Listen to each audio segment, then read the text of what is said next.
We got Corey Holcombs and Donnell Rawlings going at it, man, and this is hilarious. I am not gonna lie. I always love when comedians go at each other because they're not supposed to have a limit.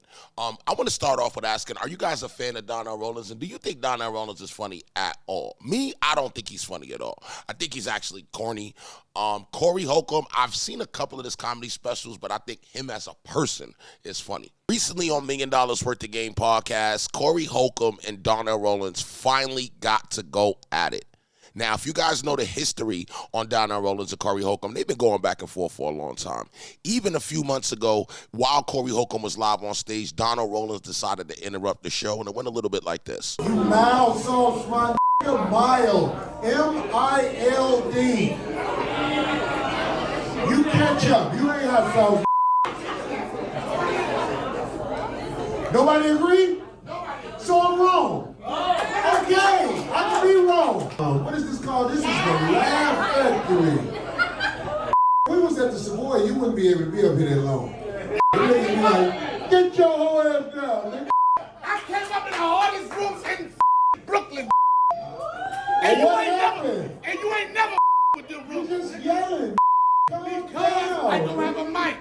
I can talk to you straight up. You want to talk about it?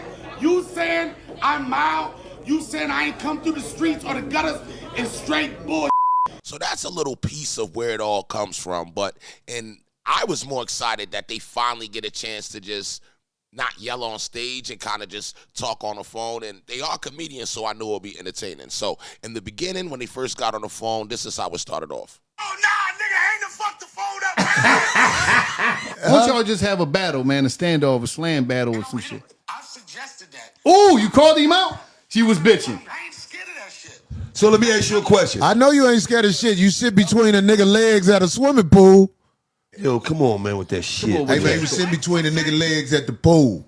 Now, saying that a man was sitting in between the man's legs at the pool, if that ain't going to trigger you to be funny, I just feel like nothing's going to trigger you to be funny. And you could kind of see Donnell Rawlings never really responded to that. Once again, like he usually does, he tries to evade comedy. I don't know. That's your time to kind of respond back. No peace treaty on this shit. It's too far gone. No, y'all got to get piece it up, man. You said I'll kick his ass and all that type shit, and it wasn't nothing. It wasn't never none of that. I would, but I'm saying like I ain't that type of guy. I know, and I would fight back. Have you ever been penetrated or penetrated a man? Whoa. Hey, you know what? What you... Nah, you know what? The thing is, Corey, Oh, brother. You can't dodge this question because y'all guys don't never answer this question. No, said no. sir. He said no. Wallow gave a little ass up in jail. What ain't this? mad at you, man. Now, based off the way Corey Holcomb was just so calm in this conversation, I started to realize that Donnell Rawlings was going to do a lot more yelling than actually trying to be funny. He even went to a point where it just got desperate.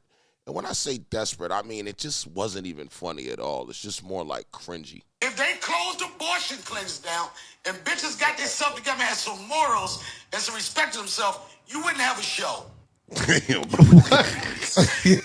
Hey man, you can't be respectful when you want to be respectful and then be this asshole who talking crazy to me while I'm on stage. Come on, man.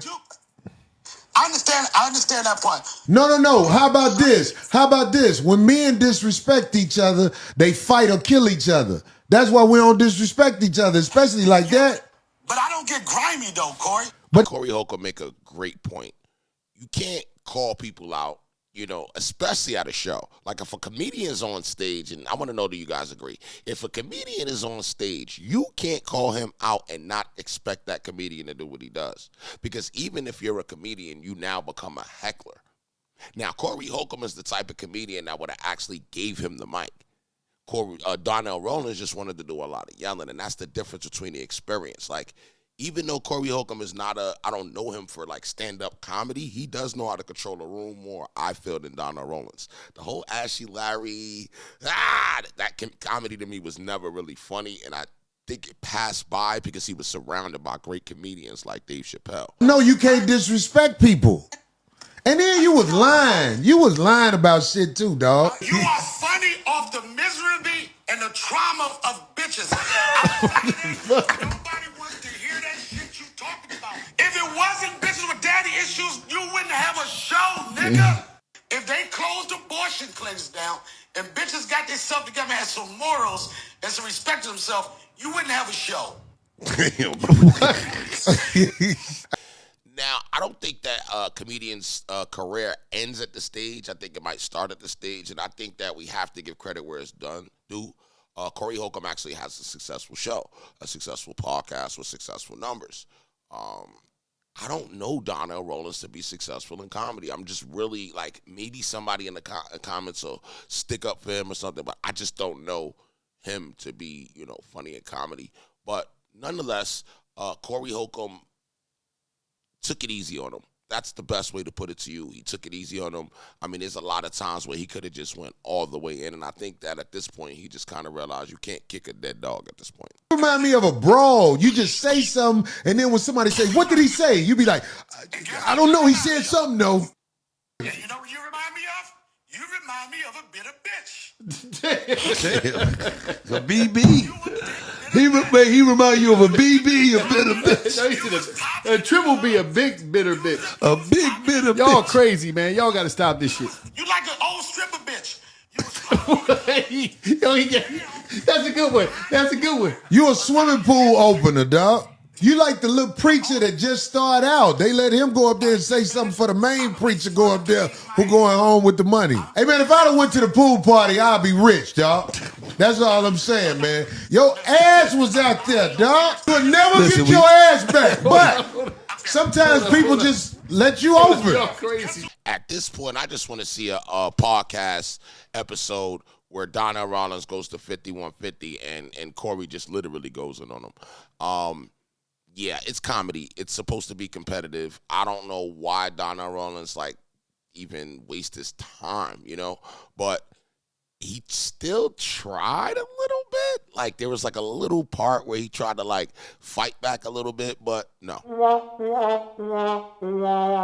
gonna get a stripper pole for you, Corey, and just relive your past. Okay. Damn. You was running around. You was a Chippendale, huh? If you had on a tuxedo, you'll look better in a jogging suit. It looked like you supposed to have on the jogging suit. If you had on a tuxedo, the police would be like, "The fuck is you up to?" Sorry. Nigga, I ain't never gonna say I was pretty. What I'm saying is, tell me who fine. I don't know fine niggas like you. You sit at the pool between their legs. Who's good looking? Okay, there you go. Yeah. Yeah, You ready to say somebody? You got some niggas that's good looking to you. I know some handsome gentlemen. Hey, boy, I'm about to send you some swimming trunks to try to get to the end of this, dog. I'm sending you pool wear from now on. This nigga's crazy. What does Donnell Rawlings have to be jealous of Corey Holcomb for? I think that if you have to ask that question, I think you know the answer. I think that yelling in the middle of somebody's show shows a sign that you're upset. I'm happy that they're resolving it this way. Would I pay to go see them go at it? No. I would rather see Corey Holcomb on his own and not see Donnell Rawlings at all. Before I leave, I want to know where everybody is from on this video. If you made it to this part of the video, you are the type of person I want on my channel, so make sure you subscribe, hit the top bell, and any buttons that you press makes YouTube push it out. Let me know what y'all view is about this whole situation with Corey Holcomb and Donnell Rawlings. I'm going to be doing more commentary type content like this, so if you like it, definitely write more in the comments. Make sure y'all subscribe, hit the top bell, and I'll see you on the next one. I'm out of here.